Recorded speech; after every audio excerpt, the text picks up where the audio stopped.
ইমানকে অবমাননা করতেছে। কিসের কারণে? ওই যে সিনার ভিতরে অন্ধকার, অন্ধকার। আর কোরআনের জ্ঞানটা হলো কিতাবুন আনজালনাহু ইলাইকা লিতুখরিজান নাসা মিনাজ যুলুমাতি ইলান নূর। যার কোরআনের জ্ঞান আছে তার অন্তরটা হলো আলোকিত, আলো। আলোর ভিতরে তো অন্ধকার ঢুকবেই না। আলোকিত অন্তরে অন্ধকার আসতে পারে? এই যেখানে এতগুলো লাইট আছে, অন্ধকার আছে?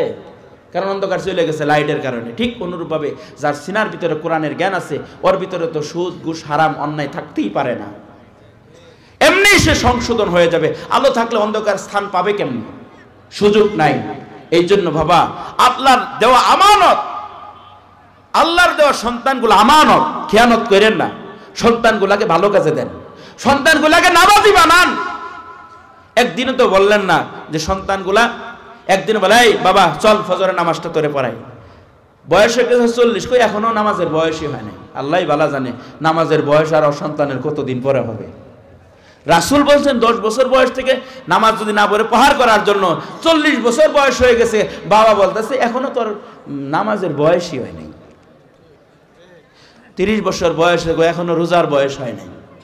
এই যে একটা চিন্তা চেতনা, অথচ নিজেকে মুসলমানই দাবি করে, সাধারণ মুসলমান না, পাক্কা মুমিন দাবি করে। হুজুরে করেছে, হুজুরে করে সীমান আমার আরো শক্তিশালী। মানে এমন ভাবে সে প্রকাশ করে মনে হয় তার চেয়ে বুজুর্গ, তার চেয়ে আল্লাহওয়ালা, তাহাজ্জুদ গুজার বাংলার জমিন আর একজনও নাই। এই হলো আমাদের হালত। নিজেকে বরত্ব, নিজেকে জাহির করা আমাদের উদ্দেশ্য। এটা উদ্দেশ্য না ভাই। কয়দিন দুনিয়াতে থাকবো? অহংকার থাকবে, মাটির সাথে সব চুরমার হয়ে যাবে। মাটির মুখে পড়ার সঙ্গে সঙ্গে সেদিন অহংকার আপনাকে খালি শাস্তির ব্যবস্থা করবে। এই জন্য ভাই সকলের প্রতি একটা আবদার থাকবে, সন্তানগুলো আমানত, এই আমানতকে রক্ষা করেন, আপনার দাম বাড়বে। এলাকার ভিতরে সত্যিকারের আমানতদার একটা সন্তানও যদি বিদ্যমান থাকে, একজন সন্তানের কারণে আল্লাহ পুরো এলাকার ভিতরে হেদায়েতের নূর চমকায় দিবে। আর একটু জোরে বলা যাবে কি সুবহানাল্লাহ?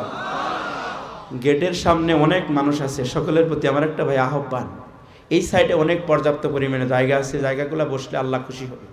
আজকে পবিত্র রজনী, যারা মেলা বসাইছেন, আপনাদের কাছে আমার একটা ছোট্ট রিকোয়েস্ট, আপনারা সবাই মুসলমান। এখানে যতগুলো মেলার লোকের আয়োজন আছে, যারা মেলা বসাইছে এরা সবাই মুসলমান। এখানে আমার মনে হয় হিন্দু ব্যবসায়ী নাই, সব মুসলমানের এখানে আসছে। তো আপনাদেরও দরকার আজকে রাতটা ইবাদতের ভিতরে পার করা। আপনাদের এই যে ওয়াজ শুনতেছেন, এটা কি সওয়াব হইতেছে না? দিল পরিবর্তন হইতেছে না? এর মাধ্যমে যদি আপনার একটা সন্তানকে যে না নিয়ত করে ফেলেছেন একটা সন্তানের কোরআনের হাফেজ বানান, এরকম এখানে অনেক এরকম যুবক আছে, মাত্র সন্তানের বয়স 4 থেকে 5 বছর, অলরেডি পাক্কা নিয়ত করে ফেলাইছে যে অন্তত আমার সন্তানটার আমি কোরআনের হাফেজ বানাবো। আছে না নাই? অনেক আছে। এই জন্য ভাই সকলের প্রতি আমার একটা আহ্বান থাকবে, কখন কোন কথা কার দিলে লাগা যায়, আর হেদায়েতের জন্য একটা কথাই যথেষ্ট। সুবহানাল্লাহ জোরে কোন। এই জন্য ভাই মেহেরবানি করে সকলের প্রতি একটু আমন্ত্রণ জানাচ্ছি ভিতরে আসার জন্য। একটু জিকির করেন লা ইলাহা ইল্লাল্লাহ, জোরে লা ইলাহা ইল্লাল্লাহ, লা ইলাহা ইল্লাল্লাহ, লা ইলাহা ইল্লাল্লাহ। ফেরাউন বলে আসিয়া রে, মুসার কালিমা সেরে দে। আসিয়া বলে জীবন দেব, তবুও কালিমা সারব না। লা ইলাহা ইল্লাল্লাহ, জোরে লা ইলাহা ইল্লাল্লাহ, জোরে লা ইলাহা ইল্লাল্লাহ। আওয়াজটা বাড়ান না, একটু জোরে বলেন না, জিকির করলে তো আল্লাহ সওয়াব দিবে। লা ইলাহা ইল্লাল্লাহ, লা ইলাহা ইল্লাল্লাহ, লা ইলাহা ইল্লাল্লাহ, লা ইলাহা ইল্লাল্লাহ। চতুর্দিকে ফাসকেরা, মধ্যে হুসেন কেলা, রক্তে রঙে লাল হইল কারবালার সারা বেলা। জোরে লা ইলাহা ইল্লাল্লাহ, জোরে লা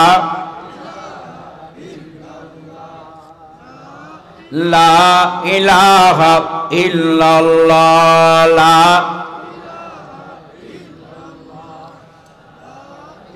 লা ইলাহা ইল্লাল্লাহু মুহাম্মাদুর রাসূলুল্লাহ। আওয়াজ করে বলেন না সাল্লাল্লাহু আলাইহি ওয়াসাল্লাম। যেই কথাটা বোঝাবার চাচ্ছিলাম যে আমানত, একজন আমানতদার সন্তান যদি এলাকার ভিতরে বিদ্যমান থাকে, একজনের কারণে আল্লাহ পুরা এলাকার ভিতরে হেদায়েতের নূর চমকায় দেয়। তার একটা উজ্জ্বল দৃষ্টান্ত আমি বলি, আল্লামা ইবনে বতুতা রহমতুল্লাহি আলাইহি, তিনি সারা পৃথিবী সফর করেছেন, অনেক বড় একজন মুহাক্কিক আলেম ছিলেন। তিনি তার সবর নামে ইবনে বতুতা কিতাবের ভিতরে এই কথাটা উল্লেখ করে। আশ্চর্য ধরনের কথা, বিবেকে কাজ করে কম। আল্লামা ইবনে বতুতা রহমতুল্লাহ আলাইহি সারা পৃথিবী সফর করছেন এবং কোন দেশে কি ইসলাম প্রচার করেছে তার তালিকা তৈরি করছেন। তো সফরের একটা অংশ হিসেবে তিনি গেছেন মালদ্বীপে। চতুর্পাশে সাগর, মাঝখানে দ্বীপ, দেশের নাম হলো মালদ্বীপ। এই মালদ্বীপে যাওয়ার পর তিনি দেখতেছে চতুর্দিকে আজানের ধ্বনি আর সব মানুষগুলা মসজিদমুখী। এই সুন্দর দৃশ্য দেখে তিনি আশ্চর্য হয়ে গেলেন। ইতিহাস যতটুকু বলে এই দেশে ইসলাম প্রচার করার জন্য কোনো মুসলিম পর্যটক আসে নাই, তাহলে এত সুন্দর ইসলামেরা পাইল কোত্থেকে? নেতৃস্থানীয় লোকদেরকে জিজ্ঞেস করলেন, ভাই তোমরা এত সুন্দর ইসলামরা পাইলা কোত্থেকে? কই আমাদের দেশে ইসলাম আসার একটা করুণ ইতিহাস আছে। কি করুণ ইতিহাস? যে করুণ ইতিহাসটা হলো, আরব দেশ থেকে একটা বাণিজ্যিক কাফেলা ব্যবসার উদ্দেশ্যে আমাদের দেশে রওনা করেছে, ব্যবসা করবে, জাহাজে করে রওনা করছে। ঠিক যখন জাহাজটা সাগরের মাঝখানে চলে আসছে, সমুদ্রের তুফানের কবলে পড়ে জাহাজটা লন্ড বন্ড হয়ে গেল, যত লোক ছিল সব মারা গেল। কিন্তু ওই জাহাজের ভিতরে একজন হাফেজে কোরআন ছিল, নাম তার হাফেজ আবুল বারাকাত। এই হাফেজ আবুল বারাকাত দুটি হাত তুলে আল্লাহর কাছে দোয়া করে, আল্লাহ তুমি কালামে হাকিমে ইরশাদ করেছো, ইন্না নাহনু নাযালনা যিকরা ওয়া ইন্না লাহু লাহাফিজুন। আল্লাহ কোরআন তুমি নিজে নাজিল করেছো, সংরক্ষণের দায়িত্ব আল্লাহ তুমি নিজে নিছো। আমি একটা জিন্দা কোরআন, কোরআন তো আগুনেও পুড়ে না, পানিতেও ডুবে না। আল্লাহ তুমি কি মানে পানির ভিতরে ডুবায় ডুবায় মারবা? তুমি কি পারো না কোরআনের এই পাখিটাকে এই ডুবন্ত পানি থেকে রক্ষা করতে?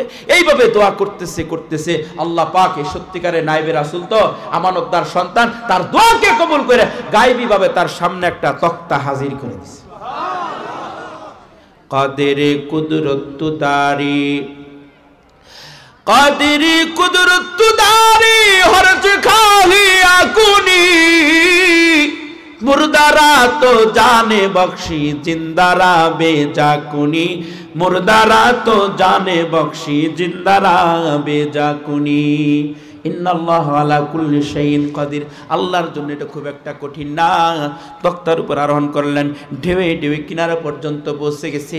কিনারায় পড়ার পর হাফেজ আবুল বারাকাত তাকায় দিকে এমন একটা জেলায়, এমন একটা এলাকায় হাজির হয়েছে, শুধু মন্দির আর মন্দির, মসজিদ নাই, মাদ্রাসা নাই, মুসলমানের কোনো নামগন্ধও নাই। চিন্তায় পড়ে গেলেন, কোন এলাকায় আসলাম যে এলাকার ভিতরে কোনো মুসলমান নাই? কোথায় যাবে, কার কাছে যাবে, ঠিকানাটাও তার জানা নাই। তাওয়াক্কাল তো আল্লাহ, আল্লাহ তোমার উপর ভরসা করলাম, আমার তো আর কোনো উপায় নাই।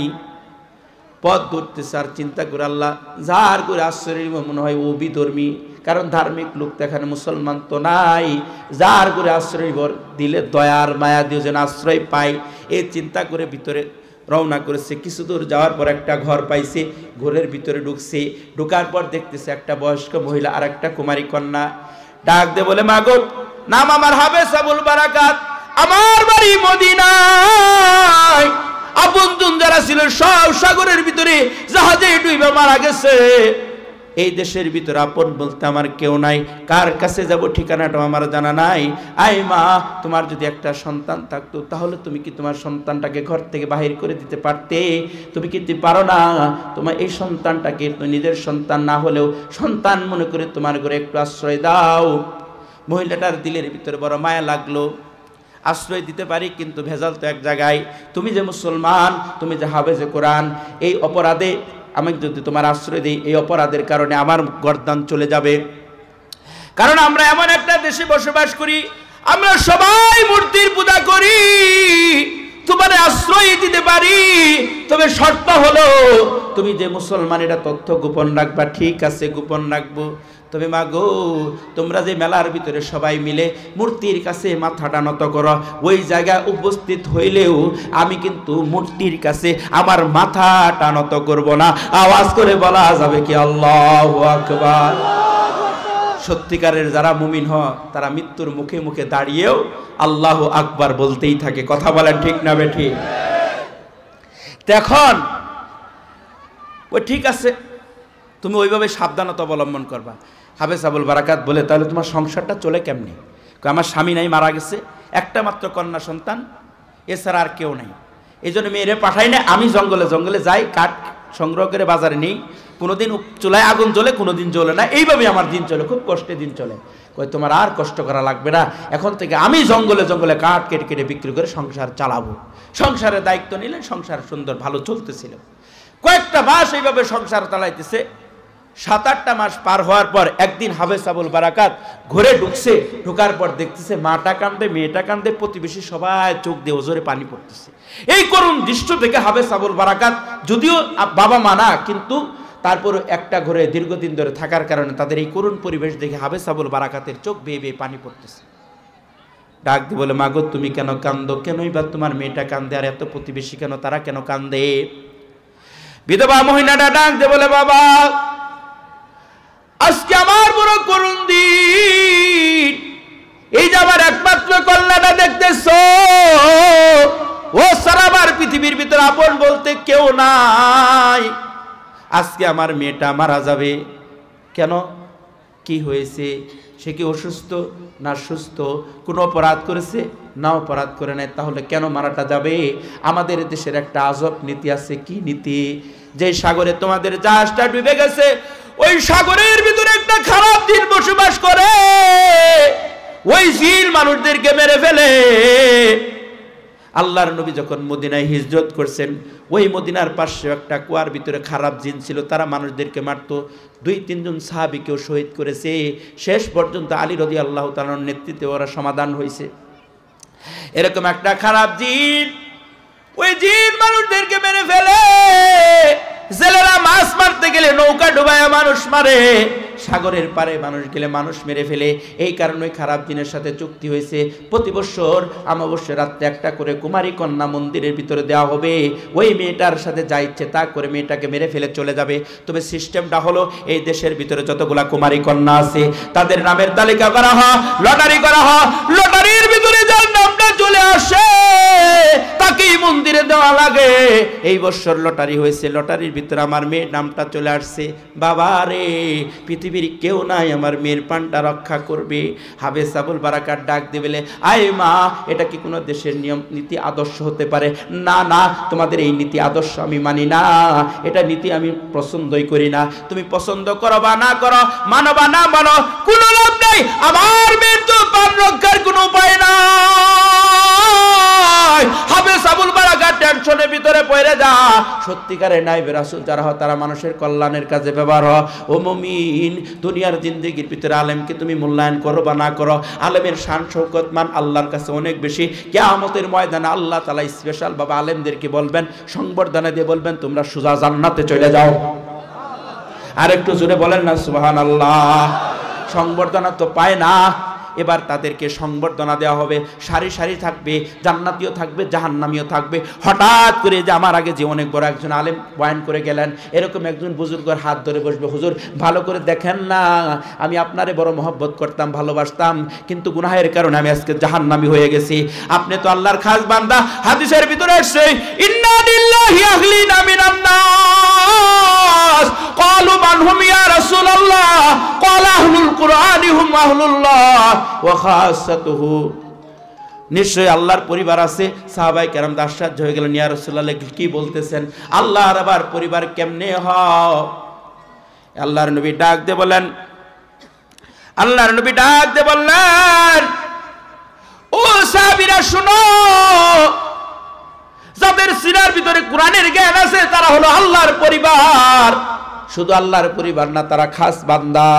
এবার লোকটা আল্লাহর কাছে, এবার লোকটা হুজুরকে বলবে, হুজুর আপনি একটু আল্লাহর কাছে সুপারিশ করেন, আপনি আল্লাহর খাস বান্দা হওয়ার কারণে সুপারিশ করলে মন বলে আল্লাহ আমারে জান্নাত দিবে। কারণ আপনারাই বয়ান করছেন, আল মারউ মা মান আহাব্বা, যে যাকে ভালোবাসে, ভালোবাসার মানুষের সাথে হাসর নসর হয়। আমি এই কথাটা বিশ্বাস করতাম, মনে মনে মানতাম, আর আপনাকে গভীরভাবে মহব্বত করতাম। আপনি যেহেতু জান্নাতি, আল্লাহর নবীর কথা মিথ্যা হইতে পারে না। আপনি একটু আল্লাহর কাছে সুপারিশ করেন। স্বার্থপরের মতো শুধু সেদিন জান্নাতে যাবে না, আল্লাহর কাছে সেদিন হুজুর সুপারিশ করবে। আল্লাহ তাআলা তার সুপারিশকে গ্রহণ কইরা ওই জাহান্নামীকেও জান্নাত দিয়ে দিবে। আওয়াজ করে বলা যাবে কি সুবহানাল্লাহ।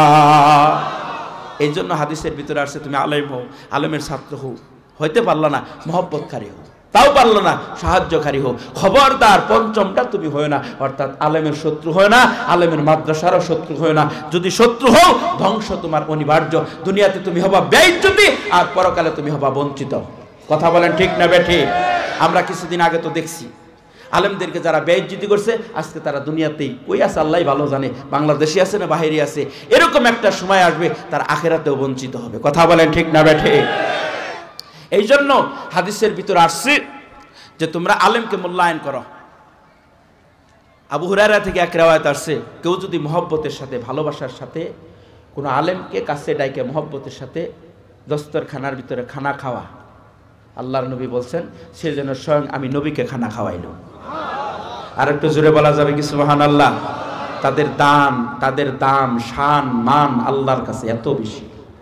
সেই আলেমকে তুমি তুচ্ছ তাচ্ছিল্য করে, হুজুর দেখছি কয়টা আলেম ভালো আছে, ও খালি চিন্তা করে আলেম কেন, ইমাম সাহেব তো ই কেন, ইমাম সাহেব এইভাবে হাঁটে কেন, ইমাম সাহেব বাজারে এসে চা খায় কেন, ইমাম সাহেব বাজারে এসে চা খায়, এটা তার মাথা নষ্ট। অথচ সে যে বাজারের ভিতরে কত আড্ডা দেয় ওই হিসাব সে করে না। চাল আছে না, চাল, ওই যে আপনার চালুন বলে আমাদের এলাকায়, কি বলে আপনাদের চালুন টেনশন পড়ে গেছি, সুইয়ের ছিদ্রটা কেন, চালুনের এই পরিমাণ ছিদ্র সে গুইনা শেষ করতে পারবে না, ওর টেনশন তৈরি হয়ে গেছে যে সুইয়ের ছিদ্রটা কেন।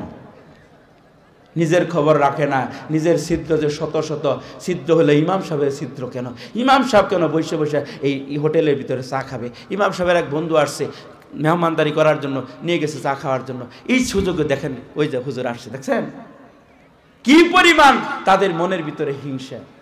এটা যারা করে, বলেন এটা যারা করে তারা কি প্রকৃত মুসলমান? তারা সত্যিকারের মুমিন? সত্যিকারের মুমিন তো তারা আলেমকে ভালোবাসবে, মহব্বত করবে। মহব্বতের মানুষের সাথে ঠাট্টা বিদ্রুপ করে না। ঠাট্টা বিদ্রুপ তো আলেমদের সাথে মানায় না। আলেমকে মহব্বত করেন, আল্লাহ আপনার দাম বাড়াই দিবে। সুবহানাল্লাহ জোরে কোন। এখন হাফেজ আবুল বারাকাত টেনশনে পড়ে গেছে যে যাদের করে আশ্রয় নিলাম তাদের এত বড় বিপদ, এত মুসিবত, এই বিপদ আমি যে কোনো মূল্যে একটা উদ্ধার করতেই হবে। চিন্তা করতে করতে হঠাৎ করে তার মাথার ভিতরে একটা বুদ্ধি, আরে আমার তো এখন পর্যন্ত দাড়ি মুছ গজায় নাই, আর এই মেয়ের চেহারার সাথে আমার চেহারার মিল আছে, এই মেয়ের কাপড়গুলা পরে আমি মন্দিরে ঢুকবো, এই মেয়েরে ঢুকতে দিব না। এই চিন্তা কইরা মহিলারে ডাক দিয়ে বলে, মা গো তোমার মেয়েটা মন্দিরের ভিতরে ঢুকবে না, তোমার মেয়ের কাপড়গুলো আমারে পরায় দাও। তোমার মেয়ে কি, তোমার মেয়ের চেহারা সাথে আমার চেহারার মিল আছে মা, এখন পর্যন্ত আমার দাড়ি মুছ গজায় নাই। তুমি যদি তোমার মেয়ের মতো আমার সাজাইতে পারো, আমার মন বলে তোমার মেয়ের প্রাণটা রক্ষা হবে। বিধবা মহিলাটা ডাক দিয়ে বলে, না বাবা তা হয় না, আজ পর্যন্ত ওই মন্দিরের ভিতরে কেউ জীবিত ফেরত আসে নাই, তুমিও ফিরবা না। আমি মা হইয়া স্বার্থপরের মতো এই কাজটা করতে পারি না। না বাবা তা হয় না, আজ পর্যন্ত ওই মন্দিরের ভিতরে কেউ জীবিত ফেরত আসে নাই, তুমিও ফিরবা না। আমি মা হইয়া তো বড় অপরাধ সইতে দিব না। হাফেজ আবুল বারাকাত ডাক দিয়ে বলে, মা গো তোমরা তো আল্লাহ মানো না, কোরআন মানো না, হাদিস মানো না, আলেম মানো না। ও মা, যে আল্লাহ আমারে কোরআনের খাতিরে সাগরের ভিতরে বাঁচাইছে, আমার মন বলে ওই আল্লাহ আমারে কোরআনের খাতিরে মন্দিরের ভিতরে বাঁচায় দিবে। আওয়াজ করে বলা যাবে কি আল্লাহু আকবার? কিন্তু মানে না, একটা পর্যায়ে জোর করে কাপড়গুলা ছিনাইয়া একটা মেয়ে সাজার জন্য যেমন করে সাজার দরকার, মেয়েটা সাইজা সে মন্দিরের দিকে রওনা করেছে।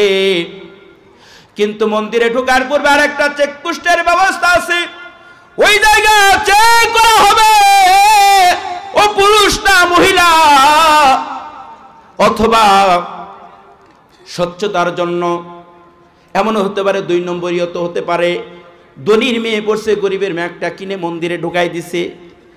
আর যে মেয়েটা যখন মন্দিরে ঢুকতে থাকে তখন সকলে চোখের পানি ছেড়ে তাকে বিদায় দেয়, কারণ আর কোনোদিন মেয়ের সাথে দেখা হবে না।